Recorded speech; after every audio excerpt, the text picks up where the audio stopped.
Some lies survive because no one questions them. Others survive because the people who know the truth choose to remain silent.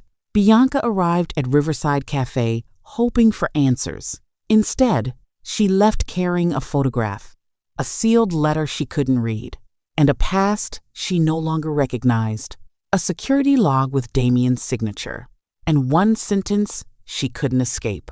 Someone had already decided the rest of your life. For the first time in 6 years, Bianca wasn't running from her past. She was about to chase it. The cafe door closed behind Bianca. For a moment, she simply stood on the sidewalk. The afternoon traffic moved around her. People hurried past without a second glance. Life carried on. Yet nothing about her life felt ordinary anymore. She looked down at the leather folder in her hands. The photograph, the security log, the sealed letter she still hadn't been allowed to open. 3 pieces of a story she no longer recognized.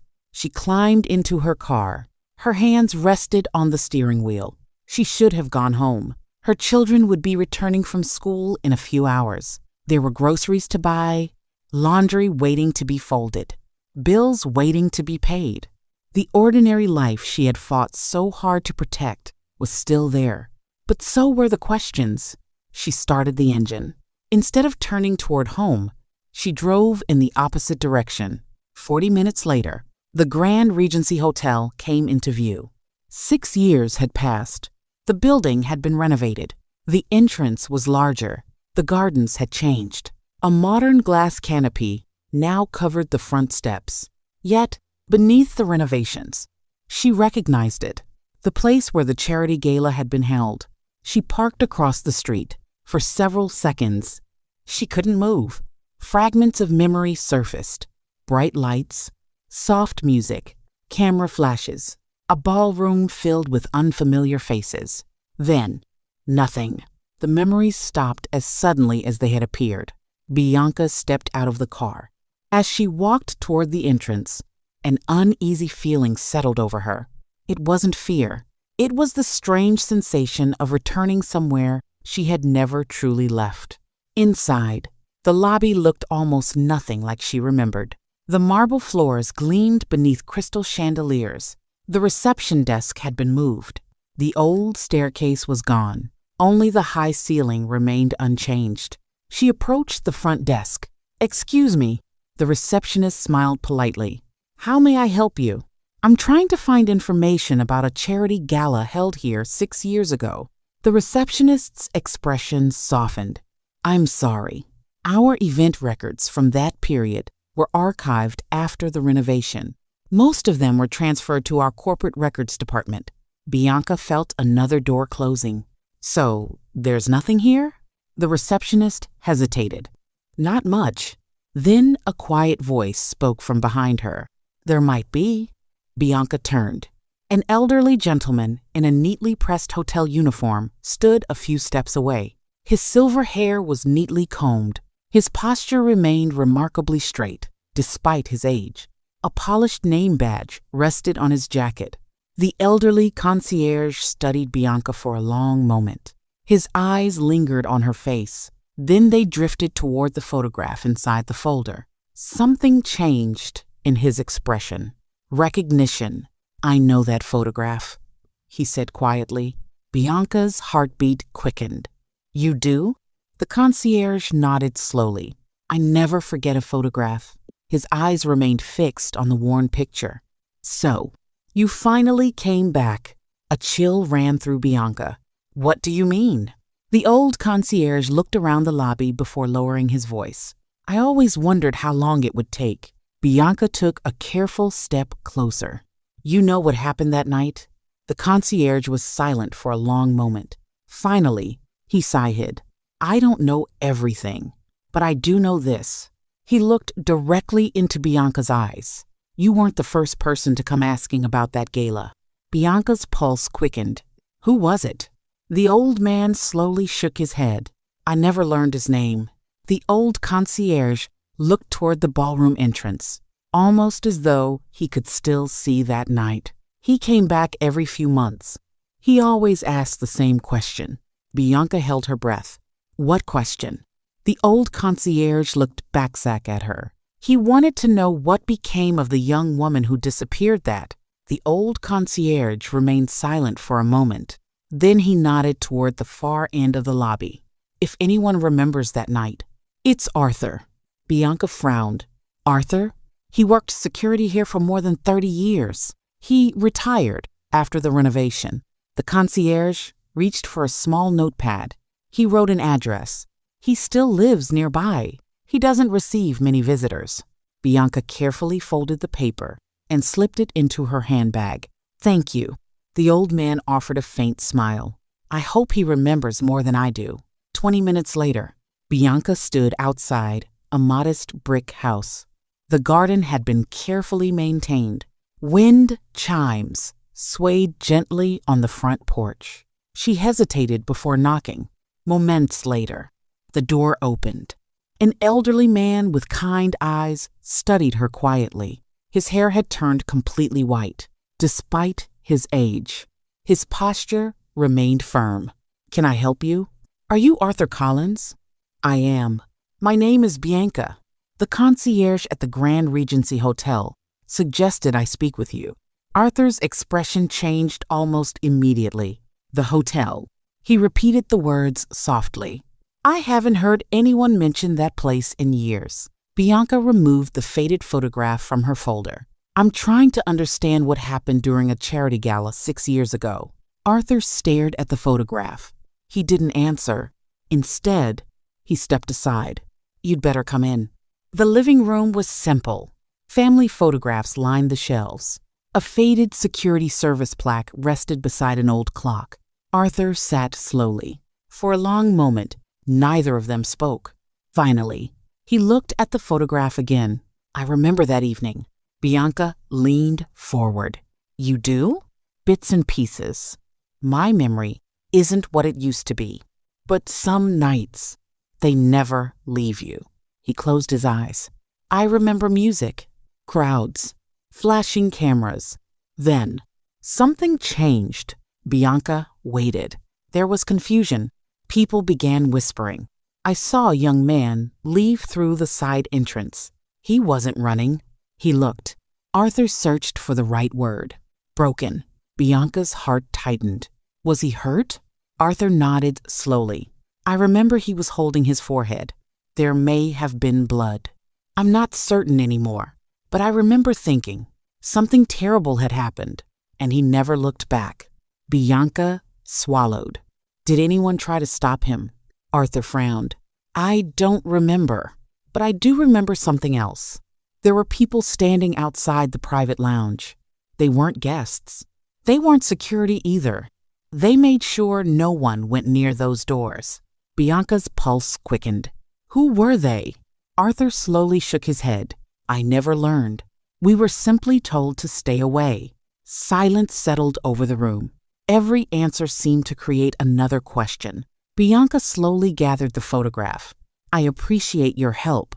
Arthur remained seated. His eyes settled on the old wooden cabinet in the corner. For a long moment, he didn't move. Then he whispered, there was one thing I never handed over. His fingers tightened against the arm of the chair. I kept it, because after all these years, it still doesn't make any sense. Arthur remained seated.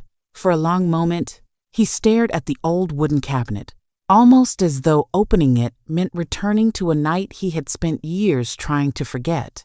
Finally, he stood.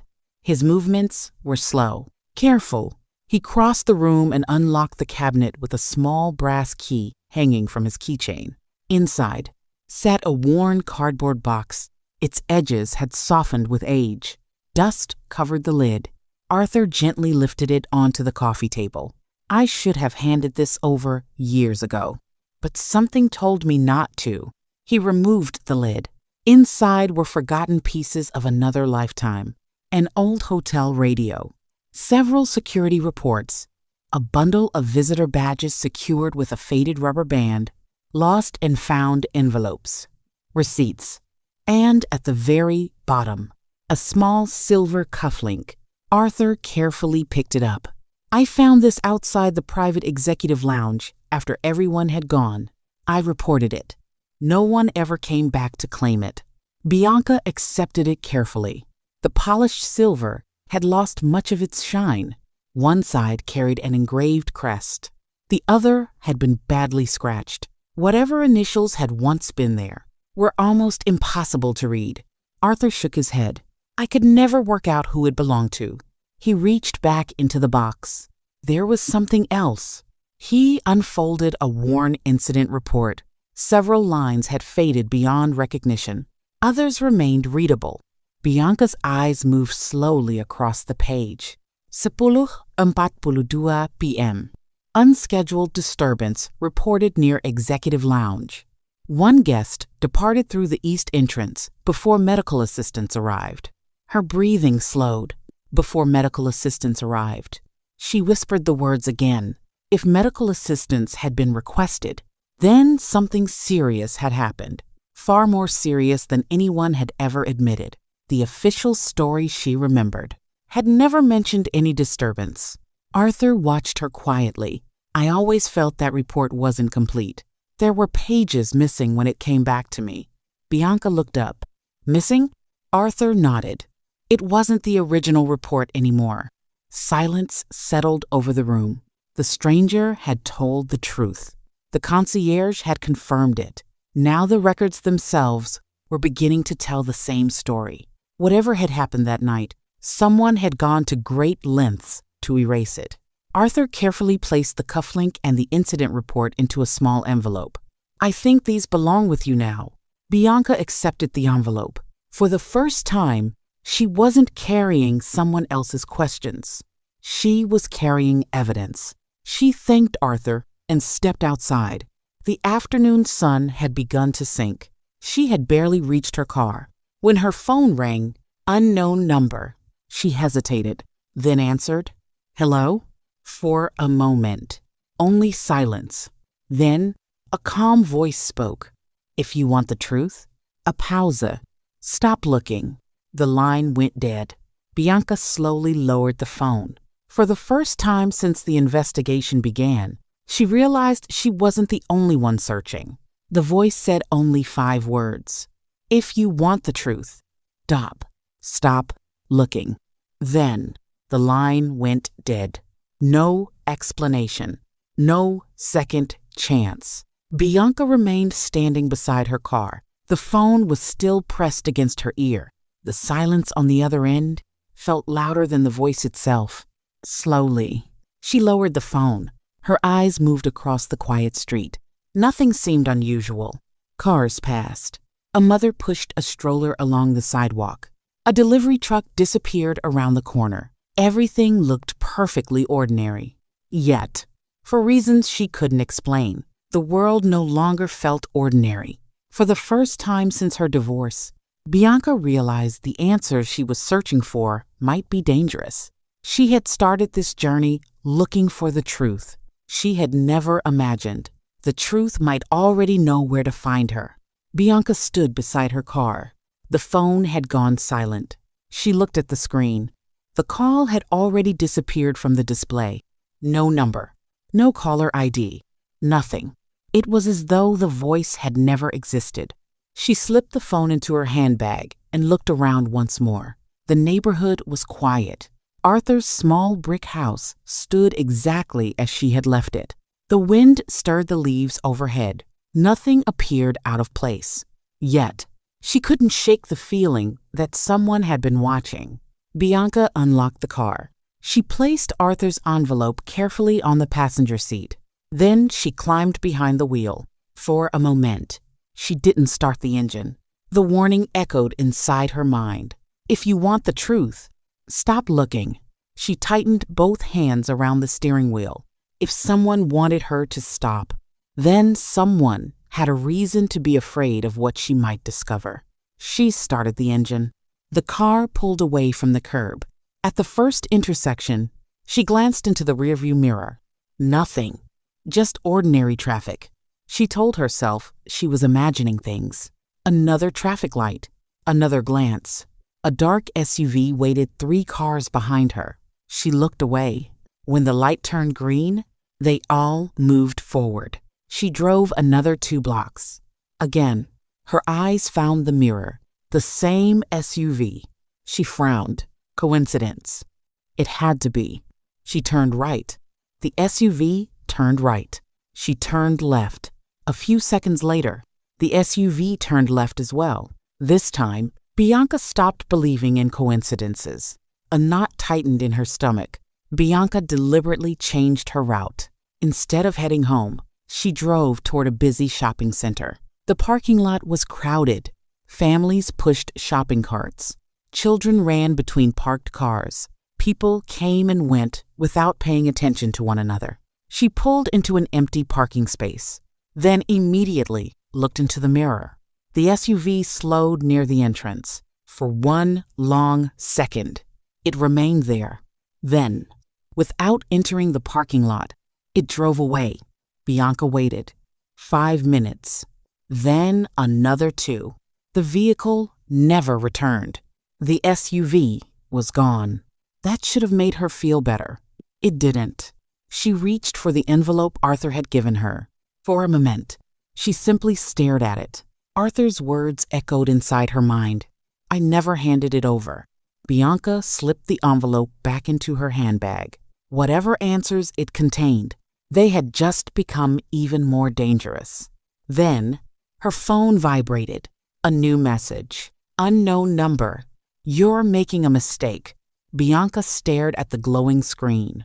The message disappeared almost as quickly as it had arrived. Someone knew where she was. Someone knew she hadn't stopped. And someone desperately wanted her to turn back. Bianca locked the car and looked around the parking lot one last time. Nothing seemed unusual. People loaded groceries into their trunks. Children laughed as they hurried toward waiting cars. The world looked exactly as it had only minutes before. Yet nothing felt ordinary anymore. She slipped her phone back into her handbag.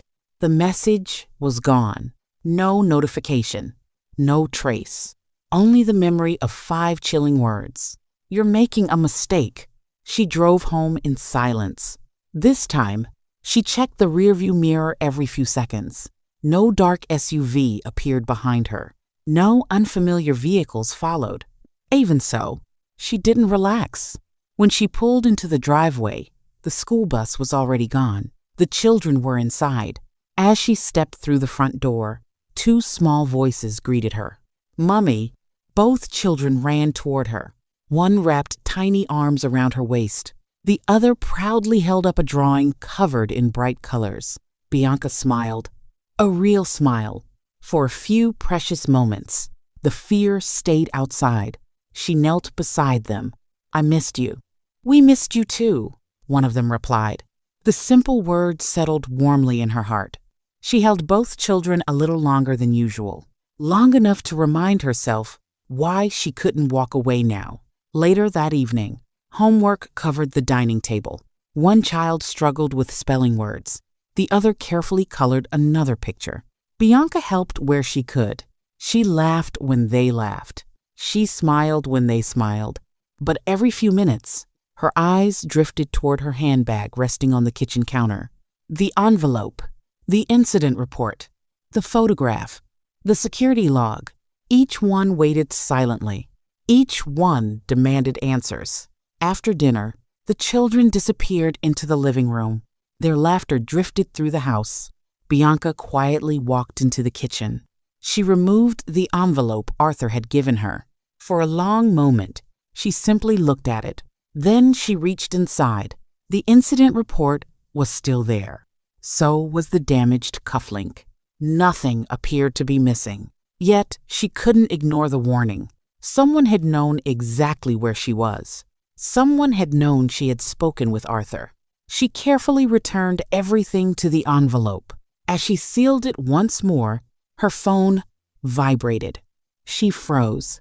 A new text message appeared. You should have listened. Bianca's heart pounded. Before she could respond, another message appeared. This is your last warning. Her fingers hovered above the keyboard. She almost typed a reply. Then she stopped. Instead, she took a screenshot of both messages. She created a new folder on her phone. evidence, every message, every photograph, every document. From this moment on, she intended to keep everything. If someone wanted to frighten her, she wasn't going to make their job easier. She locked the phone, walked into the living room, and sat between her children. One rested against her shoulder. The other quietly slipped a small hand into hers. Bianca looked toward the darkened window. Beyond the glass, the quiet street revealed nothing. But she no longer believed that meant she was alone. For the first time, she realized the danger wasn't waiting somewhere in her past. It had followed her home. The children had fallen asleep. The townhouse was quiet once again. Bianca sat alone at the kitchen table. The leather folder lay open before her.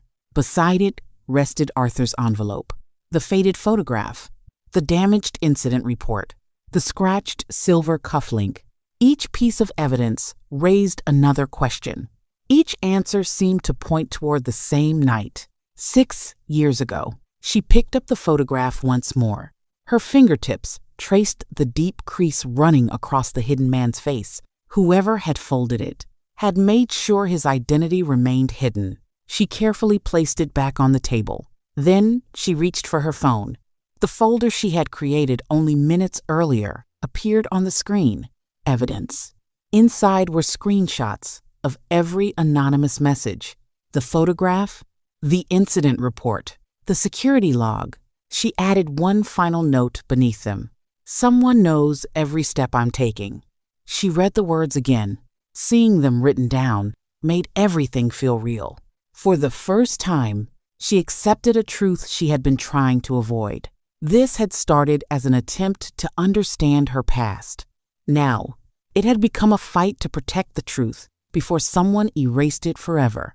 She leaned back in her chair. Her eyes wandered toward the family photographs hanging on the wall. One showed the children laughing in the park. Another captured a birthday celebration.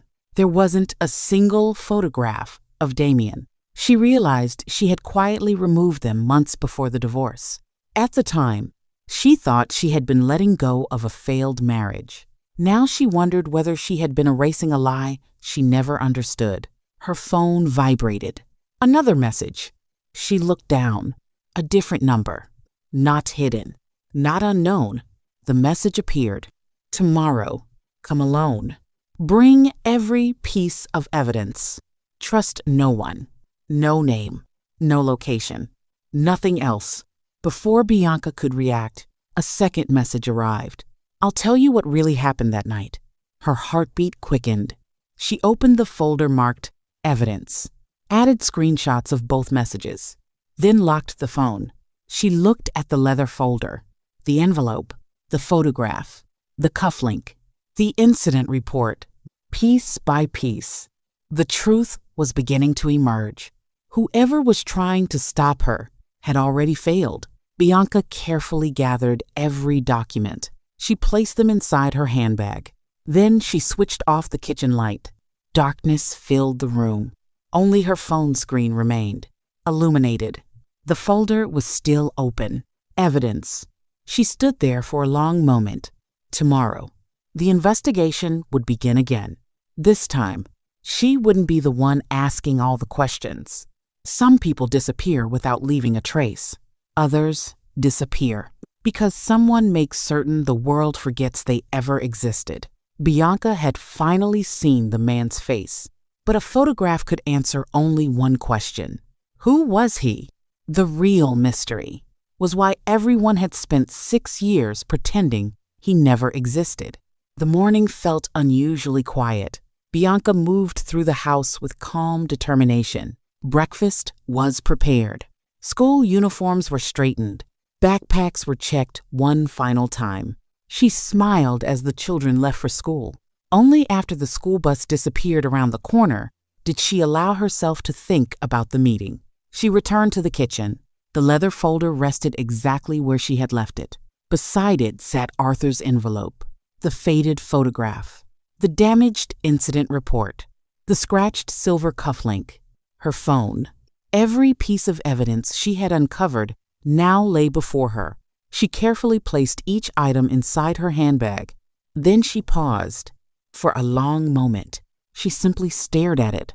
One step forward, and there would be no turning back. She picked up the bag, locked the front door, and drove away. The instructions from the message led her across town, away from the busy streets, away from familiar neighborhoods. Nearly 40 minutes later, she arrived at an old public library overlooking a quiet riverside park.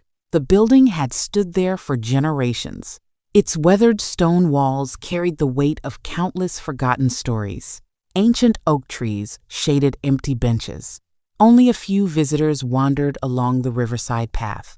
The silence was almost unsettling. Bianca stepped out of the car. She looked around carefully. Nothing appeared unusual, yet she couldn't ignore the feeling that someone had chosen this place for a reason. She walked through the heavy wooden doors. Inside, the library was nearly empty. Tall shelves stretched toward the ceiling. Dust floated through narrow beams of sunlight filtering across polished wooden floors. Near the back, a single reading table overlooked the river. Someone was already waiting. The figure sat quietly, with a folded newspaper beside an untouched cup of coffee. As Bianca approached, the newspaper was folded neatly and set aside. "You came." The voice was calm, older than she expected. Bianca remained standing. "You told me to come alone." "I did." "You also told me to trust no one." A faint smile crossed the stranger's face. "That advice still stands." Bianca didn't smile. "So why should I trust you?" Instead of answering, the stranger looked toward the handbag resting at Bianca's side. "You brought everything. I brought the evidence." "Good." The stranger reached into a worn canvas satchel. Slowly, they removed an old guest register. Its pages had yellowed with age. Several corners had been carefully repaired. "This is one of the few copies that survived." Bianca stepped closer. The stranger opened the register. Rows of handwritten names filled the pages. Sponsors, guests, corporate representatives, volunteers. Most looked ordinary. Then the stranger rested a finger on one page. This page was removed from the official records years ago. Bianca looked up. "How do you know?" "Because I watched it disappear." Silence settled between them. The stranger continued. "After the gala, one important guest vanished without explanation." Bianca listened without interrupting. Within days, everyone connected to the event was instructed never to mention his name again. Her pulse quickened. Who was he? The stranger held her gaze, but instead of answering, they reached into the satchel once more. Slowly, they placed a photograph on the table. Unlike the damaged photograph from the gala, this one was perfectly clear. A man stood outside the Grand Regency Hotel. He looked confident, successful, completely unaware that his life was about to change forever. Bianca studied his face. She searched every corner of her memory. Nothing. She looked back at the stranger. "Who is he?" The stranger remained silent for a moment, then quietly replied, "He's the reason your life changed 6 years ago." Some people disappear without leaving a trace. Others disappear because someone makes certain the world forgets they ever existed. Bianca had finally seen the man's face, but a photograph could answer only one question. Who was he? The real mystery was why everyone had spent 6 years pretending he never existed. Bianca couldn't take her eyes off the photograph. The man smiled confidently at the camera.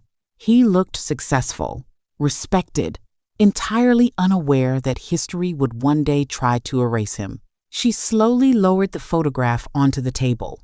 "You said he changed my life." The contact nodded. "I did, but I've never seen him before." "I know. That's exactly how someone wanted it." Bianca frowned. "What does that mean?" The contact reached across the table. Carefully, they turned the photograph over. On the back, a name had been written in neat black ink. Nathaniel Walker. Bianca read it silently. Then again, the name stirred nothing. No memory. No recognition. She looked back at the contact. Who was Nathaniel Walker? The contact folded their hands. He wasn't famous, but in the business world, he was respected. He built his company from almost nothing. He believed reputation was worth more than money, and that made people trust him. Bianca looked at the photograph again. He doesn't look like someone who would simply disappear. He wasn't. The contact's voice remained calm. That's why his disappearance never made sense. Bianca leaned forward. What happened to him? The contact was silent for a moment. Then they slowly shook their head. If I knew everything, you wouldn't need to be here. The answer frustrated her. You keep giving me pieces. I need the whole story. You will, but the truth has to be uncovered one layer at a time. The contact reached into the canvas satchel again. This time, they removed a folded newspaper. Its pages had yellowed with age. One article had been marked with blue ink. Bianca unfolded it carefully. The headline reported on the charity gala. She scanned the page. Nothing seemed unusual. Then her eyes stopped near the bottom. A single paragraph had been circled. Business leader fails to attend scheduled press conference following charity gala. She looked closer. There isn't even a name. The contact nodded. There was. In the first edition. Bianca looked up. What happened? The later editions were different. The name disappeared. A chill settled over her. You mean someone changed the story?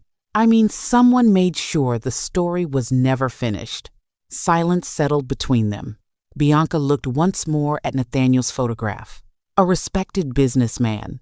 A successful career. Then, nothing. No farewell. No explanation. No official record of where he went. She slowly raised her eyes. What does any of this have to do with Damien? For the first time since the meeting began, the contact hesitated, then quietly replied, Damien Cross wasn't the man everyone was watching that night. Bianca held her breath.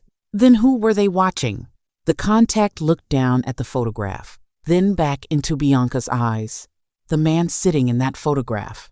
The room fell silent. Bianca looked once more at Nathaniel Walker's face. She searched her memory one final time. Nothing. Yet, somehow, she couldn't shake the feeling that this photograph had been waiting for her. A name had finally replaced the mystery. Nathaniel Walker. For 6 years, his disappearance had been buried beneath silence. But Bianca still didn't understand why a man she had never met had become the center of her own story. The photograph remained between them. Bianca stared at Nathaniel's face, then slowly looked up. I still don't understand. The contact nodded. I know. You've spent the last 6 years believing your divorce was the greatest turning point in your life. It wasn't. Bianca remained silent.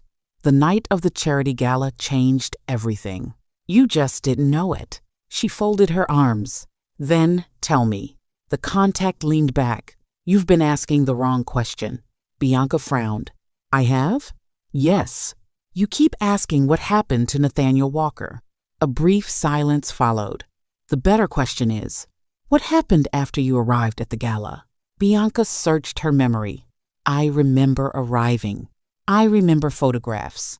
I remember people talking. She stopped. After that, everything becomes unclear. The contact watched her carefully, and that's exactly where the truth begins. A chill settled over Bianca. What are you saying? I'm saying your memory of that night has never been complete. Bianca slowly shook her head. No, I would remember if something important had happened. The contact didn't argue. Instead, they reached into the canvas satchel one final time. This time, they removed a small black notebook. Its cover had faded with age. Several pages were filled with neat, handwritten notes. One page had been marked with a folded corner. The contact opened it carefully, then turned it toward Bianca. Only one sentence had been underlined. Incident reported near the executive lounge. Witnesses interviewed. Nothing more. New names? No explanation. Bianca stared at the page. Who were the witnesses? The contact slowly closed the notebook. That's the question I've been trying to answer for 6 years. Silence settled between them.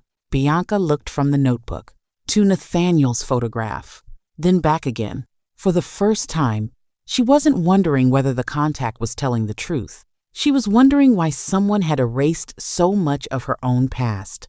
The contact carefully placed the notebook back inside the satchel. Finding Nathaniel isn't your greatest challenge anymore. Bianca looked up. Then what is? The contact held her gaze, finding the part of your own story that disappeared with him. The words settled heavily between them. Bianca carefully slipped Nathaniel's photograph into the leather folder. She wasn't carrying it because she understood it. She was carrying it because she intended to. As she stood to leave, her phone vibrated. One new message appeared. No number, no name, only 6 words. You're already remembering more than you should. Bianca's heartbeat quickened. She looked up. The chair across the table was empty. The contact was gone. Some memories refuse to stay buried, and some people will do anything to keep the truth from being remembered. The story continues in episode 4. Before you go, I'd love to know where you're watching from. Let me know in the comments below. If you're enjoying this series, don't forget to like, subscribe, and turn on notifications so you never miss the next chapter of Cognora. Thank you for watching, and I'll see you in episode 4.